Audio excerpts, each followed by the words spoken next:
أعوذ بالله من الشيطان الرجيم. بسم الله الرحمن الرحيم.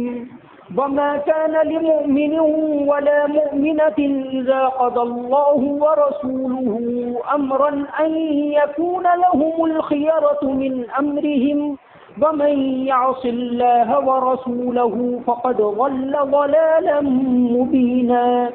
وَإِذْ تَقُولُ لِلَّذِي أَنْعَمَ اللَّهُ عَلَيْهِ وَأَنْعَمْتَ عَلَيْهِ أمسك عليك زوجك واتق الله وتخفي في نفسك ما الله مبديه وتخشى الناس والله أحق أن تخشاه فلما قضى زيد منها وطرا زوجناكها لكي لا يكون على المؤمنين حرج في أزواج أدعيائهم إذا قضوا منهن وطرا وكان أمر الله مفعولا. صدق اللہ العظیم. جب اللہ اور اس کے رسول کسی بات کا فیصلہ کرتے تو نہ مومن مرد اور نہ مومن عورت کے لیے کسی اختیار کی گنجائش ہے ان کے معاملے میں، اور جو اللہ اور اس کے رسول کی نافرمانی کرے تو وہ کھلم کھلا گمراہی کے اندر پڑ گیا. اس وقت کو یاد کیجئے جب آپ کہہ رہے تھے اس شخص کو جس پر آپ نے انعام کیا اور جس پر اللہ نے انعام کیا. اس وقت کو یاد کیجئے جب آپ کہہ رہے تھے اس شخص کو جس پر اللہ نے انعام کیا اور جس پر آپ نے انعام کیا کہ تم اپنی بیوی کو روکے رکھو اور اللہ سے ڈرو.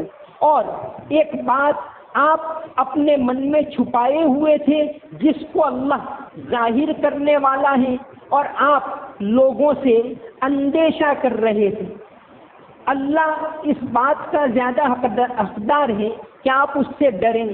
پس جب زید نے اس سے کوئی تعلق نہیں رکھا تو ہم نے آپ کی شادی اس سے کر دی تاکہ مومنوں پر کوئی حرج نہ ہو ان کے منہ بولے بیٹوں کی بیویوں کے بارے میں، جبکہ ان سے وہ تعلق ختم کر دیں. اور اللہ کا معاملہ ہو کر ہی رہنے والا ہے. دو آیتوں کے اندر دو اہم واقعات کی طرف اشارہ ہے. پہلے امہات المومنین کو تعلیم دی گئی کہ انہیں زندگی کیسے گزارنا ہے، سادگی کا حکم دیا، پردے کا حکم دیا اور ان تمام باتوں کا حکم دیا گیا. درمیان میں 10 اوصاف مومن مردوں اور مومن عورتوں کے آئے کہ ان 10 اوصاف کو وہ اپنائیں تو زندگی کے اندر کامیاب ہو جائیں گے. اس میں جو آخری 2 اوصاف، 8واں وصف والصائمین والصائمات، روزہ رکھنے والے مرد اور روزہ رکھنے والی عورتیں. 9واں وصف آیا والحافظین فروجہم والحافظات، اور اپنی شرمگاہوں کی حفاظت کرنے والے مرد اور شرمگاہوں کی حفاظت کرنے والی عورتیں. یعنی پاکیزہ زندگی گزارنا، پاک دامن زندگی گزارنا، اس کی تعلیم اس میں دی گئی. اور 10واں اور آخری وصف جو بیان کیا گیا والذاکرین اللہ کثیرا والذاکرات، کہ اللہ کو بہت زیادہ یاد کرنے والے مرد اور اللہ کو بہت زیادہ یاد کرنے والی عورتیں. اللہ تبارک و تعالیٰ کا ذکر یہ مومن کی زندگی میں ہر حال میں ہونا چاہیے. ایک آیت قرآن کریم کی الذین یذکرون اللہ قیاما وقعودا وعلی جنوبہم، کہ مومن کی صفت یہ ہے کہ وہ اللہ کو یاد کرتے ہیں قیاماً، کھڑے کھڑے، وقعودا بیٹھے ہوں تو بھی اللہ کو یاد کرتے ہیں، وعلی جنوبہم جب پہلو کے بل لیٹے ہوں تو بھی اللہ کو یاد کرتے ہیں. تو اللہ تبارک و تعالیٰ کو یاد کرنا چاہے وہ زبان سے ہو، جیسے الگ الگ اوقات کی دعائیں پڑھنا، یہ اللہ کو یاد کرنا ہے زبان. اسی طرح اپنے عمل سے اللہ کو یاد کرنا. کہ آدمی کوئی دنیاوی کام کر رہا ہے لیکن اللہ کے حکم کے مطابق کرتا ہے تو وہ بھی اللہ تعالیٰ کو یاد کرنا ہے.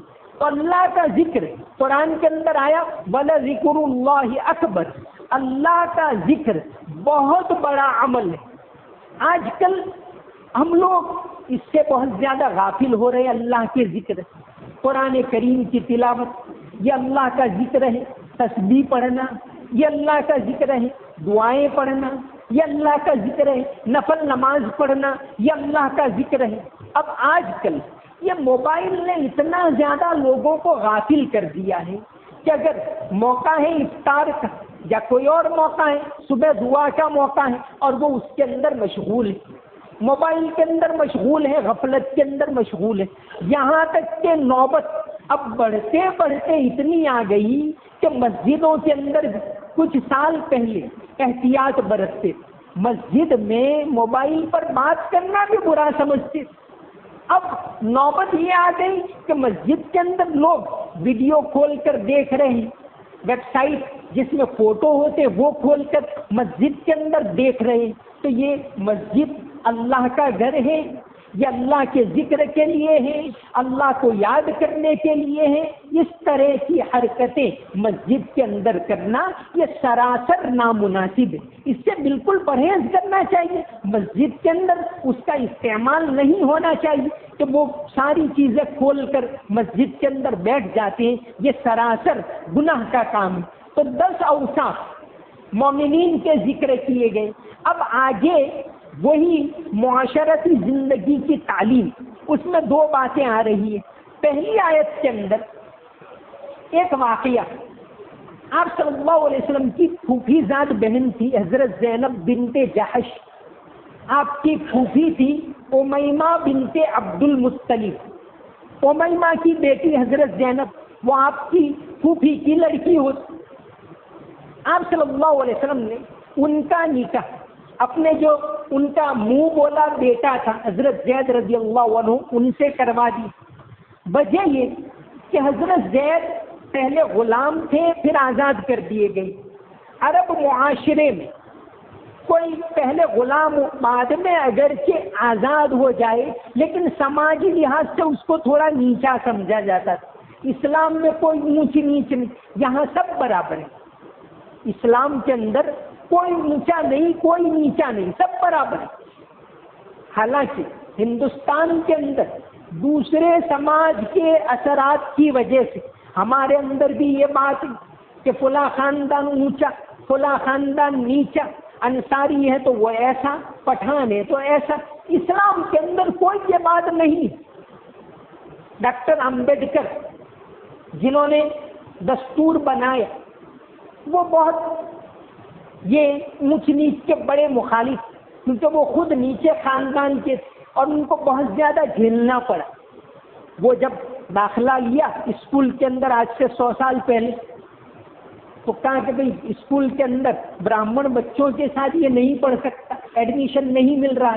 جب بہت زیادہ انگریز نے دیکھا کہ لڑکا ہوشیار ہے تو انگریزوں نے بہت زیادہ کوشش کی تو امبیڈکر کو اس شرط پر ایڈمیشن ملا کہ کھڑکی پر باہر کھڑا رہ کر پڑھے گا، اور ڈاکٹر امبیڈکر نے اس طرح باہر کھڑے رہ کر پڑھا۔ یہ ہمارے ملک کے اندر یہ حالات ابھی بھی ہیں، آتا رہتا ہے دن بدن۔ تو امبیڈکر جب بڑے ہوئے تو ان کو یہ اونچ نیچ سے بہت زیادہ نفرت ہو گئی، یہاں تک انہوں نے اپنا مذہب بدل دیا۔ ڈاکٹر امبیڈکر نے جب مذہب بدلا، کہا کہ جس مذہب میں میں پیدا ہوا وہ تو میرا اختیار نہیں، لیکن اپنے اختیار سے اس مذہب میں میں مروں گا نہیں۔ بہت لمبی چوڑی تفصیل ہے، اس کئی کتابیں انہوں نے لکھی۔ تو ڈاکٹر امبیڈکر نے جب اعلان کیا کہ میں ایسا مذہب اپناؤں گا جس میں یہ اونچ نیچ نہ ہو، اس وقت ایک بہت بڑا موقع تھا دعوت دینے کا۔ مولانا علی میاں ندوی رحمۃ اللہ علیہ نے اپنی کتاب کاروان زندگی، ان کی آپ بیتی ہے پوری زندگی، اس میں یہ لکھا ہے کہ اس زمانے میں بہت چھوٹا تھا۔ چھوٹا مطلب یہ کہ کم عمری 20-25 سال، بمبے کے اندر گئے بھی کہ ڈاکٹر امبیڈکر کو دعوت، لیکن موقع بھی نہیں مل پایا، ملاقات نہیں ہو پائی، اور یہ کہ انداز بھی نہیں تھا اس زمانے میں ان کے پاس۔ تو اس میں لکھا ہے بہرحال پھر ڈاکٹر امبیڈکر نے بودھ مذہب اختیار کر لیے تو ہم نے وہ موقع گنوائے. تو یہ اونچ نیچ اسلام میں ہے ہی. تو آپ صلی اللہ علیہ وسلم نے حضرت زینب کے ساتھ حضرت زید کی شادی کروائی. وہی حضرت زید جو آپ کے منہ بولے بیٹے تھے اور آپ صلی اللہ علیہ وسلم ان سے بہت محبت کرتے. ان کو حب الرسول کہتے تھے لوگ. آپ صلی اللہ علیہ وسلم کا محبوب، آپ کا چہیتا. علامہ ابن کثیر نے لکھا ہے کہ لوگ ان کو حب الرسول کہتے تھے. اور وہ واقعہ سنایا تھا کہ اصل میں جب وہ اپنی ننیھال میں ان کی ماں کے ساتھ گئے ہوئے تھے اور گاؤں پر چھاپا مارا، اس وقت وہ تقریباً 7-8 سال کے حضرت زید، اور پکڑ کے ان کو لے گئے. تو کان کے بازار میں ان کو بیچا گیا اور حکیم ابن حزام جو حضرت خدیجہ کے بھتیجے تھے انہوں نے ان کو خریدا. لے کر آئے مکہ میں اور حضرت خدیجہ کو دے دیا، پھوپھی کو.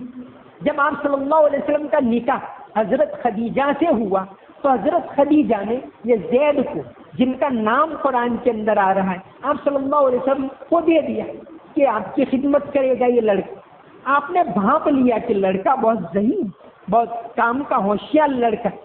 اور زید بھی آپ صلی اللہ علیہ وسلم سے محبت کرتے.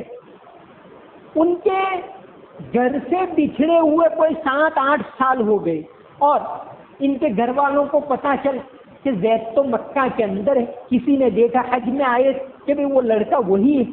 تو وہ آئے، ان کے والد حارث اور ان کے چچا کعب، یہ دونوں آئے اور آپ صلی اللہ علیہ وسلم سے کہا. ابھی وہ نبوت نہیں ملی تھی، نبوت سے کئی سال پہلے کی بات. پہلے سے ہی آپ صلی اللہ علیہ وسلم کے اخلاق، آپ کا برتاؤ کیسا. کہا کہ بھئی یہ لڑکا دے دو. آپ صلی اللہ علیہ وسلم نے فرمایا کہ بھئی وہ لڑکا چاہے تو آپ لے جاؤ. 15 سال کی عمر اس وقت تھی حضرت زید کی. زید کے پاس گئے، کہاں چلو. زید نے کہا میں تو نہیں آؤں گا، مجھے یہیں رہنا. باپ نے اور چچا، وہ ذرا تیز تھے چچا، انہوں نے ڈانٹا کہ تو غلامی کو پسند کرتا ہے وغیرہ وغیرہ. لیکن زید تیار نہیں ہوئی. انہوں نے آپ صلی اللہ علیہ وسلم کا برتاؤ دیکھا، آپ کی کشش آپ کے اندر پائی تو جانے کے لیے تیار نہیں ہوں. وہ دونوں پھر آپ صلی اللہ علیہ وسلم کے پاس آئے. آپ نے کہا میں زبردستی تو کیسے بھیج سکتا ہوں. اس وقت آپ صلی اللہ علیہ وسلم زید کو لے کر گئے کعبۃ اللہ میں اور سب کے سامنے اعلان کیا کہ میں اس کو آزاد کرتا ہوں، آج سے یہ میرا بیٹا ہے. تو وہ باپ اور چچا خوش ہوئے کہ چلو ٹھیک ہے، اور پھر وہ خوش ہو کر چلے گئے. تو آپ صلی اللہ علیہ وسلم ان سے بہت محبت کرتے. لیکن بہرحال غلام ہو کر پھر آزاد ہو تو عربوں میں اس کو ذرا نیچا سمجھا جاتا. اسلام اس بات کو توڑنا چاہتا تھا، اس رسم اللہ تعالیٰ توڑنا چاہتا. اس میں خود اللہ تعالیٰ کے حکم سے حضرت زینب کے ساتھ حضرت زید کی شادی ہوئی. زینب بڑی نیک خاتون تھی، بڑی بااخلاق تھی، بڑے اونچے خاندان کی. لیکن آپ صلی اللہ علیہ وسلم کا حکمت ان کے خاندان والوں کو بھی ذرا نامناسب معلوم ہوا کہ غلام تھا، آزاد ہوا، اس کے ساتھ کہاں شادی. لیکن آپ صلی اللہ علیہ وسلم کا حکم تھا، وہی بات اس آیت کے اندر ہے. فرمایا وما کان لمؤمن ولا مؤمنۃ، کسی مومن مرد اور مومن عورت کے لیے گنجائش نہیں ہے اذا قضى اللہ ورسولہ امرا، جب اللہ اور اس کے رسول کسی بات کا فیصلہ کر دیں، ان یکون لہم الخیرۃ من امرہ، کہ ان کے لیے کوئی اختیار باقی رہے. جب آیت یہ تھی تو حضرت زینب نے اپنی رضامندی کا اظہار کر دیا اور نکاح کر دیا. لیکن بہرحال وہ چونکہ ذرا انبن رہی، مسلسل انبن رہی. پھر نوبت یہاں تک پہنچی کہ حضرت زید یہ چاہتے تھے کہ میرا نباہ ان کے ساتھ نہیں ہوگا، اور حضرت زینب بھی یہی چاہتی. حضرت زید یہ چاہتے تھے کہ بھئی بہرحال ان کے اندر خاندانی اثرات تو ہے ہی، دل میں وہ بات تو ہے ہی. اس لیے حضرت زید ان کو جدا کرنا چاہتے تھے اور آپ صلی اللہ علیہ وسلم ان کو سمجھا رہے تھے. جو آگے کی آیت کے اندر آ رہا ہے وَإِذْ تَقُولُ لِلَّذِي أَنْعَمَ اللَّهُ عَلَيْهِ وَأَنْعَمْتَ عَلَيْهِ أَمْسِكْ عَلَيْكَ زَوْجَكَ، کہ اس وقت کو یاد کیجئے جب جس پر اللہ نے احسان کیا اور جس پر آپ نے احسان کیا. اللہ نے تو احسان یہ کیا حضرت زید پر کہ کہاں تھے اور کہاں نبی کے گھر میں پہنچا دی، ایمان سے نوازا. اسلام لانے والوں میں چوتھے نمبر پر تھے حضرت زید، تو اسلام سے سرفراز کیا اور آپ صلی اللہ علیہ وسلم نے اپنے گھر میں رکھا، بیٹے کی طرح رکھا. یہ نکاح کیا حضرت زینب سے، تو ان کی مہر آپ صلی اللہ علیہ وسلم نے ادا کی تھی. تفسیر ابن کثیر کے اندر ہے کہ 10 دینار اور 60 درہم اور کچھ آٹا اور کچھ کھجور، یہ آپ صلی اللہ علیہ وسلم نے دیا مہر کے طور پر. 10 دینار اور 60 درہم اور آٹا اور کھجور دیا. وہ مہر آپ صلی اللہ علیہ وسلم نے اپنے پاس سے دیا کیونکہ ان کو بیٹے کے طور پر رکھتے. یہ آیتیں تو بہت بعد میں نازل ہوئی. تو حضرت زینب کے ساتھ نکاح تو کر دیا لیکن ابھی برابر بنتی نہیں، تھوڑی دونوں کے اندر انبن رہتی. آپ صلی اللہ علیہ وسلم بھی اس سے کچھ پریشان، آپ صلی اللہ علیہ وسلم کے دل میں بھی تھوڑا کھٹکا رہتا کہ زینب نے میرے کہنے پر شادی کر دی اور واقعہ یہ ہو رہا ہے.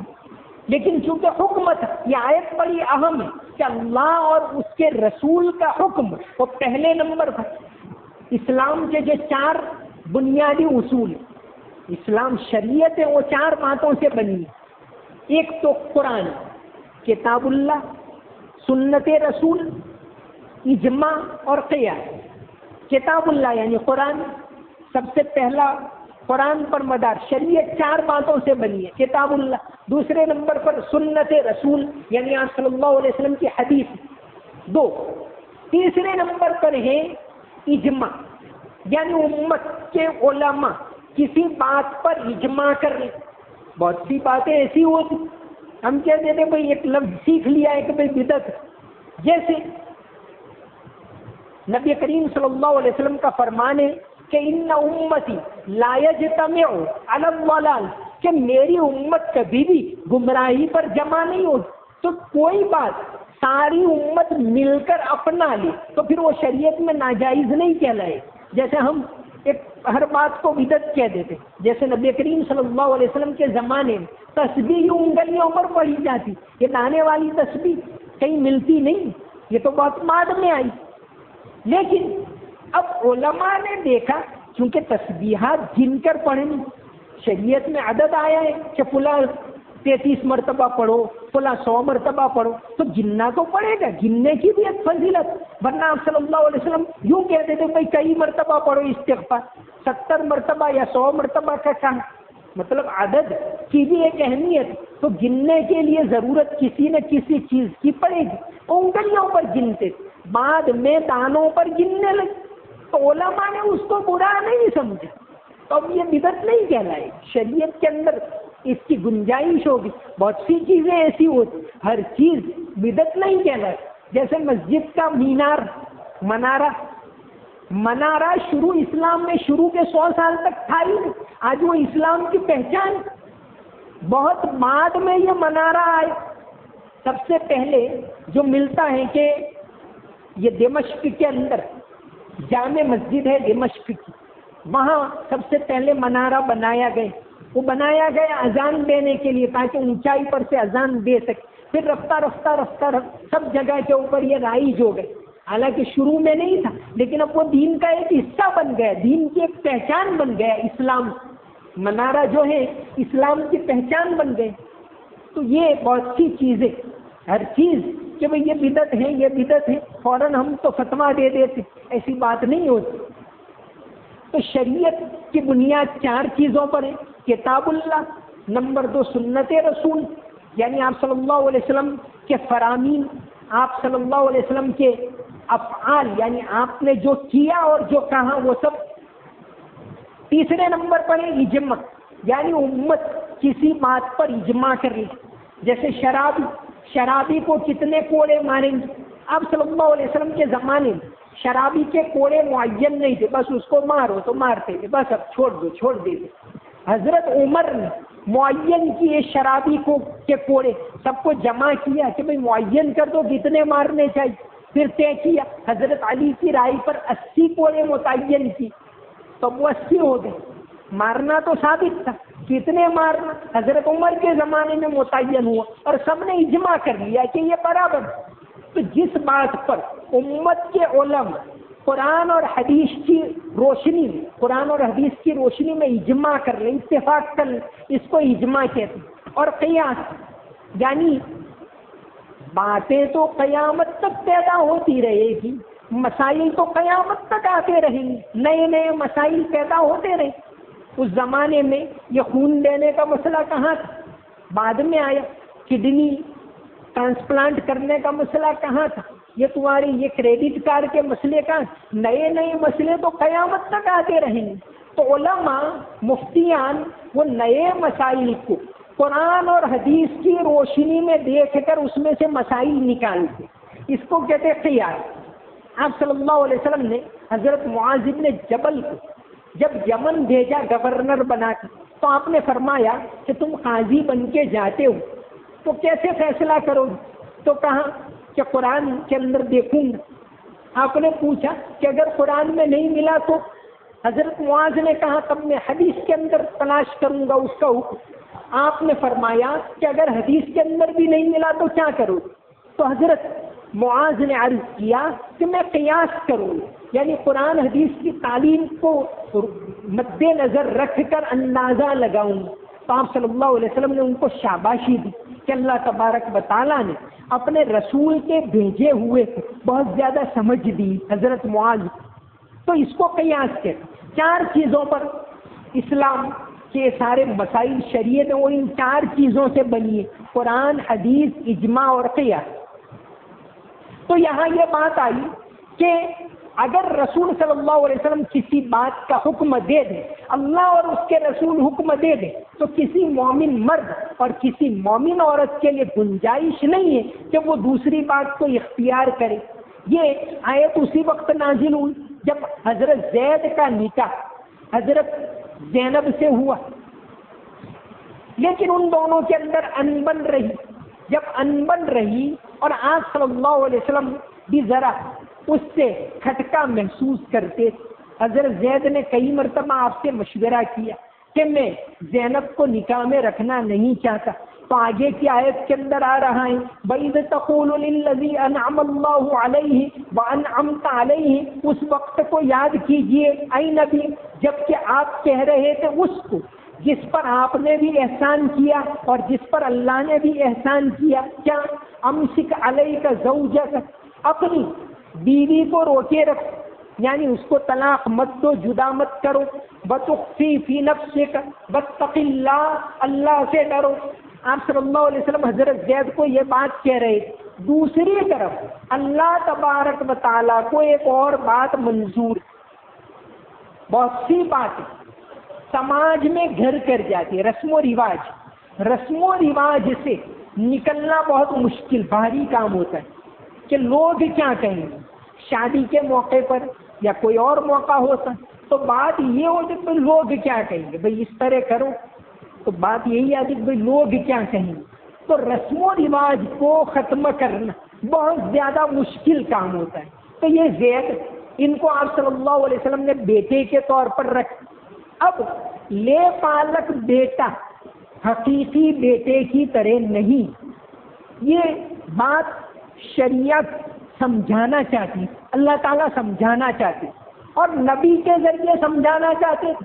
جیسے پہلی رسم خود نبی نے اپنے گھر میں دور کی کہ زید کا نکاح زینب سے کر کے یہ بات بتائی کہ یہ سارے اونچ نیچ کی باتیں کوئی حیثیت نہیں رکھتی۔ اب ایک اور بات دور کرنی ہے، وہ دوسری آیت کے اندر ہے، اس میں بھی اللہ تعالیٰ نے نبی علیہ السلام کو ہی آزمائے کیونکہ جب آپ نبی ہیں، آپ کا مقام اونچا ہے، تو یہ رسم و رواج کو دور کرنے میں عملی طور پہ ایک تو کہہ دینا کہ وہ ایسا کرو ایسا مت کرو، ایک تو خود عملی طور پر کرنا، دونوں میں فرق ہوتا ہے۔ تو اللہ تعالیٰ نے عملی طور پر کروایا، وہ ایک اہم آیت اس کے بعد آ رہی۔ حضرت زید رضی اللہ عنہ آپ کے بیٹے کے طور پر رہتے تھے آپ کے ساتھ، لیکن جب آیت نازل ہوئی ما کان محمد ابا احد من رجالکم، تو اب لوگوں نے پھر جب یہ کہ لے پالک بیٹا حقیقی بیٹے کی طرح نہیں، جیسے شروع صورت میں بھی یہ بات آئی، اب آگے کی آیتوں میں تفصیل سے آ رہی کہ ادعوہم لآبائہم، وہ لے پالک ہیں، وہ لے پالک ہی رہے گا، جو خونی رشتہ ہے وہ تو ہوگا ہی، یہ رکھنا ناجائز ہے ایسا نہیں، اس کو رکھ سکتے ہیں، لیکن وہ حقیقی بیٹے کی طرح نہیں ہے، حقیقی بیٹے کی طرح وہ میراث نہیں پائے گا، آپ چاہیں زندگی میں اس کو دے دیں، وہ میراث میں شامل نہیں ہوگا، اس طرح اس کے ساتھ اس کے باپ کا نام لگے گا، جس نے اس کو رکھا ہے اس کا نام نہیں لگے۔ یہ باتیں عرب معاشرے کے اندر بہت زیادہ گھر کر گئی، تو اس کو دور کرنے کے لیے بھی آگے کی آیتوں کے اندر تعلیم دی گئی۔ حضرت زید رضی اللہ عنہ کا نام اس کے اندر آ رہا ہے، حضرت زید کا نام اس آیت کے اندر آیا قرآن کریم کے اندر۔ مفتی شفیع صاحب لکھتے کہ حضرت زید کو ایک اونچا مقام ملا، لوگ زید ابن محمد کہتے۔ جب یہ آیتیں نازل ہوئی، اب محمد کا نام ان کے ساتھ سے نکل گئے، ایک بہت بڑا شرف ان کو حاصل تھا، وہ چھین لیا گئے، ختم ہو گئے، تو ان کو بہت زیادہ صدمہ بھی پہنچا۔ اس صدمے کو دور کرنے کے لیے اللہ تعالیٰ نے قیامت تک آپ صلی اللہ علیہ وسلم کے اس محبوب کا نام، آپ کے اس دوست کا نام، آپ کے اس منہ بولے بیٹے کا نام قرآن کریم کے اندر شامل کر لیا، اور اس طرح اللہ تبارک و تعالیٰ نے ان کو جو دکھ پہنچا، محمد کا نام ان کے ساتھ سے نکل گئے، تو اس کے بدلے میں اللہ تبارک و تعالیٰ نے ان کو قرآن کے اندر جگہ دی، اور قیامت تک قرآن کے اندر ان کا نام پڑھا جاتا رہے گا۔ انشاءاللہ باقی باتیں آئندہ بیان ہوگی۔ اللهم صل على محمد وعلى آل محمد وبارك وسلم۔ ربنا آتنا في الدنيا حسنة وفي الآخرة حسنة وقنا عذاب النار، ربنا لا تزغ قلوبنا بعد إذ هديتنا وهب لنا من لدنك رحمة إنك أنت الوهاب، اللهم أرنا الحق حقا وارزقنا اتباعه وأرنا الباطل باطلا وارزقنا اجتنابه، اللهم إنك عفو تحب العفو فاعف عنا۔ یا اللہ ہمارے گناہوں کو معاف فرما، یا اللہ ہماری تمام غلطیوں کو معاف فرما، ہمارے تمام قصوروں کو معاف فرما، یا اللہ تو معاف کرنے والا ہے، یا اللہ مغفرت کا عشرہ، یا اللہ یہ عشرہ چل رہا ہے جس میں تو بے شمار لوگوں کی مغفرت کرتا ہے، یا اللہ ہمارے گناہوں کو معاف کر دے، یا اللہ رمضان کے آخری دنوں کے اندر تو لوگوں کی مغفرت کرتا ہے، یا اللہ ہمیں معاف کر دے، یا اللہ تیرے حبیب صلی اللہ علیہ وسلم نے آمین کہا، حضرت جبریل علیہ السلام نے بددعا کی کہ ہلاک ہو وہ شخص جو رمضان کا مہینہ پائے اس کے باوجود اس کی مغفرت نہ ہو، یا اللہ ہم تمام کی مغفرت فرما، یا اللہ ہمارے گناہوں کو معاف فرما، ہمارے گھر والوں کے گناہوں کو معاف فرما، ہمارے رشتہ داروں کو معاف فرما، ہمارے مرحومین کو معاف فرما، یا اللہ امن و امان قائم فرما، عافیت والی زندگی نصیب فرما، یا اللہ غفلت سے حفاظت فرما، مسجد کا احترام کرنے کی توفیق عطا فرما،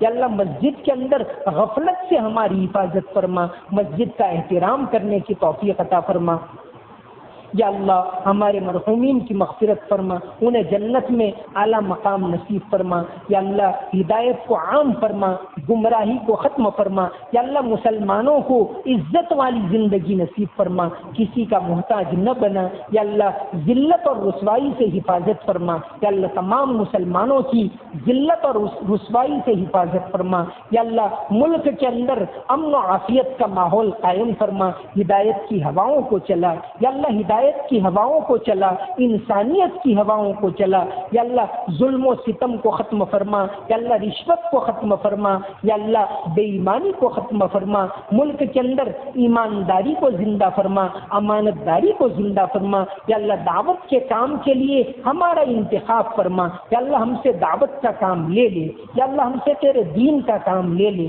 دین کا کام کرنے کی توفیق عطا فرما۔ یا اللہ ہمارے مظلومین کو رہائی نصیب فرما، یا اللہ انہیں عافیت کے ساتھ رہائی نصیب فرما، یا اللہ انہیں یا اللہ عزت کے ساتھ رہائی نصیب فرما۔ یا اللہ آزمائش کے دور کو ختم فرما، یا اللہ آزمائش کے دور کو ختم فرما، یا اللہ عافیت عطا فرما، امن و امان عطا فرما، یا اللہ تیرا خوف نصیب فرما، نماز کی پابندی کرنے کی توفیق عطا فرما۔ یا اللہ جو اوصاف مومنین کے قرآن کریم کے اندر بیان کیے گئے ہیں، یا اللہ انہیں اپنانے کی توفیق عطا فرما، یا اللہ انہیں اپنانے کی توفیق عطا فرما، زندگی میں اتارنے کی توفیق عطا فرما۔ یا اللہ ہمارے گھروں کے اندر ذکر کو زندہ فرما، نماز کو زندہ فرما، تلاوت کو زندہ فرما۔ یا اللہ ہمارے گھروں کے اندر برکتیں نازل فرما، رحمتیں نازل فرما۔ یا اللہ روزی کے اندر برکت عطا فرما، یا اللہ حلال روزی کے اندر برکت عطا فرما، علم کے اندر برکت عطا فرما۔ یا اللہ علم میں زیادتی فرما، دین کی سمجھ عطا فرما۔ اللہم صلی علی محمد وعلی آل محمد وبارک وسلم۔ سمعنا واطعنا غفرانک ربنا والیک المصیر برحمتک یا ارحم الراحمین۔